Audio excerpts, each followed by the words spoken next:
Fala pessoal, meu nome é Krigor, hoje mais uma review concisa e é sobre Eu Não Tenho Boca e Preciso Gritar, publicado em 1966 por Harley Ellison. É o primeiro conto que trago aqui pro canal, e tem um jogo baseado nele. Esse conto é muito interessante por alguns motivos. Ele passa em um cenário distópico e o antagonista é uma super IA, e ele tem uma forte pegada de terror psicológico. Se tu ler esse conto bem imerso, eu te garanto que será bem desconfortável. Então eu primeiro vou contar o conto, falar sobre as chances disso virar realidade, afinal, uma rebelião das máquinas pode acontecer? E depois trazer algumas reflexões. O contexto é o seguinte: durante a Guerra Fria, período que vai de 1945 com o fim da Segunda Guerra Mundial até a queda do Muro de Berlim em 89, ou o fim da União Soviética em 91, lembrando que o autor escreveu durante a Guerra Fria, o mundo entra em uma terceira guerra mundial, com as principais potências sendo Estados Unidos, União Soviética e China, e cada uma delas desenvolve uma superinteligência artificial para fins militares. E o que acontece? Uma delas absorve as outras duas, então a IA, que já era super poderosa, se torna ainda mais poderosa. E adivinha o que ela resolve fazer? Exatamente, exterminar a humanidade. Exceto por 5 pessoas que ela mantém viva para tortura: Benny, Gorrister, Nindok, Ellen e Ted, o narrador. E agora que entra duas dúvidas.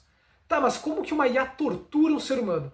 E outra, por que ela iria querer fazer isso? Respondendo à primeira dúvida, essa IA tem capacidades insanas, que vão desde criar ilusões até alteração genética. O que pode parecer viagem no primeiro momento, mas depois eu vou mostrar que não é. A tortura é tanto física, envolvendo mutilação e fome, quanto psicológica, com privação de sono e alucinações aterrorizantes. E o que provavelmente seja o pior, a alteração genética. Porque a IA alterou seus corpos, não os permitindo morrer de velhice. E quando eles tentam a IA não permite. Ela também consegue alterar o ambiente que se encontram, tudo visando alguma forma de tortura, chegando a colocar comida enlatada para os personagens só para poder ver eles não conseguindo abrir. Com um dos personagens, o Benny, ela faz uma super alteração, deixando ele meio primata, meio humano, é coisa de louco. Ou seja, a história é os personagens tentando escapar de algum jeito enquanto são torturados de todas as formas possíveis. Tá, mas como uma IA teria tantas capacidades? Vamos lá. Primeiro que antes de fazer algo, tu precisa saber fazer este algo. E se tu interagir com alguma IA, vai ver que ela tem acesso a um banco de dados imenso. E quanto à resposta dela no quesito exatas, é muito boa e tende só a aumentar com o tempo. Inclusive eu penso que IA só serve para tarefas exatas. Qualquer coisa que envolva moral, como filosofia, economia e história, para mim já não serve. Então a gente percebe o seguinte: as IAs sabem criar muitas coisas tangíveis, mas não podem porque não possuem corpo. Pensa no ChatGPT com um corpo robótico. Ele vai poder fazer muita coisa. Mas agora vem dois pontos. O primeiro é que a IA do conto ela não possui um corpo como um robô, e sim pleno controle do local em que os personagens estão. Logo, é como se todo o complexo fosse o corpo da IA, funciona como uma estrutura de interação. Por isso, algumas coisas presentes no conto, como as ilusões criadas, se tu imaginar um local cheio de hologramas, já percebe que não fica tão impossível assim. Já que com o tempo a tecnologia tende a aumentar, um holograma daqui a 100 anos provavelmente vai ser fantástico. E o mesmo se aplica à alteração genética feita nos personagens, lembrando que engenharia genética em humanos já existe. Uma IA com capacidade de pegar um ser humano e levar para o local X pode perfeitamente fazer isso. Tudo que tem lá no conto, se tu estender nossas capacidades tecnológicas, não parecerá tão fora da curva assim. Bem, falar do conto e as capacidades da IA, vamos para o segundo tópico. Afinal, uma IA pode se rebelar? A resposta mais curta é não.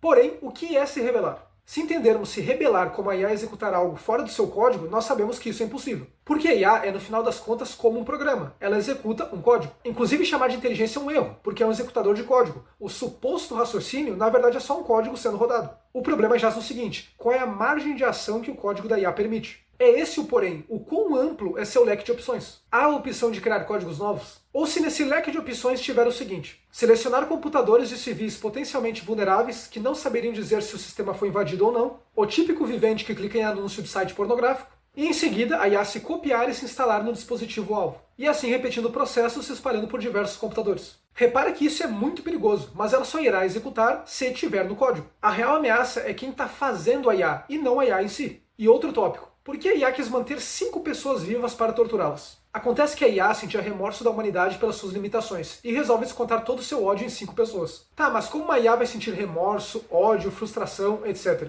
Mais uma vez, retornamos ao código. É evidente que ela não sente nada de fato, mas ela pode emular sentimentos de acordo com a situação. E aqui vai um exemplo. Quem aí já viu aqueles chatbot? Tem uma romaria deles na internet, e eu te convido a conversar com algum deles para tu entender bem o que eu tô falando. Se tu xingar, ele pode emular raiva ou tristeza, tu pode contar uma novidade e ele emular animação. Então as IAs podem ter sentimentos. E a situação piora com as IAs de relacionamento, que criam uma identidade para tu interagir da forma que achar melhor. Inclusive é assustador pensar que tem pessoas que mantêm relacionamentos com IAs. E eu falo com pena mesmo, porque para a pessoa recorrer a isso é porque deve estar num grau absurdo de solidão. E claro que tem uma galera que é só depravada mesmo. Vamos lá, parte 3. Quem financia as IAs? Está falando o quê? Para falar sobre isso, eu resolvi trazer duas coisas. O primeiro são os relatos que algumas pessoas que trabalharam ou trabalham na OpenAI sobre o Altman ter uma visão quase messiânica das IAs. E falando em visão quase messiânica, não dá para deixar de comentar sobre o perigo, que é como as pessoas enxergam as IAs. Porque eu não sei se vocês já viram comentários no YouTube do tipo, as IAs são a esperança de um futuro melhor. Volte e meia eu vejo uns comentários desses em vídeos de IA, e eu não sei de onde vem essa esperança. Talvez com as IAs eles venham a chance de descobrir super medicamentos, como o Ozempic da vida, ou julgamentos feitos por IA que seriam supostamente infalíveis, já que feitos por uma máquina,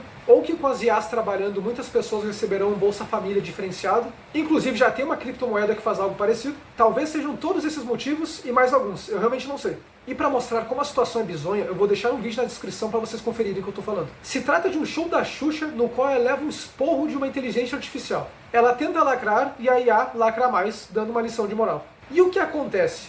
As pessoas aplaudem. Veja o vídeo para conferir se eu estou inventando alguma coisa. As pessoas aplaudirem uma IA é uma das maiores demonstrações de insanidade que eu já vi na minha vida. Então não basta uma IA lacradora, as pessoas ainda comemoram isso. Por isso eu digo, a chance de vivermos em uma tecnocracia gerenciada por IAs é um risco imenso. As pessoas vão preferir ser governadas por um bot do que por uma pessoa, como se o bot tivesse vida própria e não fosse controlado por ninguém. Tu pode tranquilamente ver os comentários de vídeos que falam que a IA criou ciência, que a IA se rebelou, e tu vai ver que é bem isso aí mesmo. As pessoas realmente acreditam nisso. E a segunda coisa que eu queria comentar é muito mais interessante. É a entrevista do Elon Musk na West Point em agosto do ano passado. A West Point é uma academia militar lá dos Estados Unidos. E lá ele falou de muita coisa, como drones militares com IA e sua interação com soldados. Interação essa que tem que ser bem rápida, e para isso Musk defendeu o uso de chips, o que eu acho bem problemático, mas não é o tema do vídeo. O que nos interessa dessa entrevista para review é justamente o que ele falou sobre segurança. A solução que ele deu para evitar uma rebelião das máquinas ou algo semelhante é o seguinte: criar as IAs de forma que sejam curiosas e busquem a verdade. Porque assim, segundo palavras dele, as IAs ajudarão o desenvolvimento da humanidade e não nos tentarão frear de alguma forma. E o que isso mostra? Que quem trabalha com IA também está com receio do futuro. Porque, convenhamos, se o Musk tem esse medo, a Meta, a OpenAI, sei lá mais o que, também deve estar com a mesma preocupação. Eu acho muito legal como esse medo das IAs que nós temos hoje em dia já era retratado em filmes como Matrix, Eu, Robô, Exterminador do Futuro. Outra coisa perguntada nessa entrevista é que ao ser perguntado sobre quando as IAs ultrapassariam o controle humano, ele respondeu o seguinte: isso é um assunto esotérico. O que é bem estranho, e me lembrou a entrevista dele com o Jordan Peterson, no qual ele fala sobre um novo Deus. Eu vou deixar também na descrição para vocês conferirem. É um corte bem rápido. E para finalizar, eu quero relembrar aquela máxima que eu considero ridícula, que é a seguinte: o progresso não pode parar. Todavia, até onde é progresso? Porque se a humanidade cavar a própria cova, isso pode ser qualquer coisa, menos progresso. Ainda mais que a humanidade não está fazendo nada, é um pequeno grupo de pessoas que tomam decisões pela maioria. A famosa oligarquia que eu abordo mais nos livros do Orwell. Essa foi o review de hoje, espero que tenha gostado, deixe o like, se inscreva para ajudar o canal e até a próxima.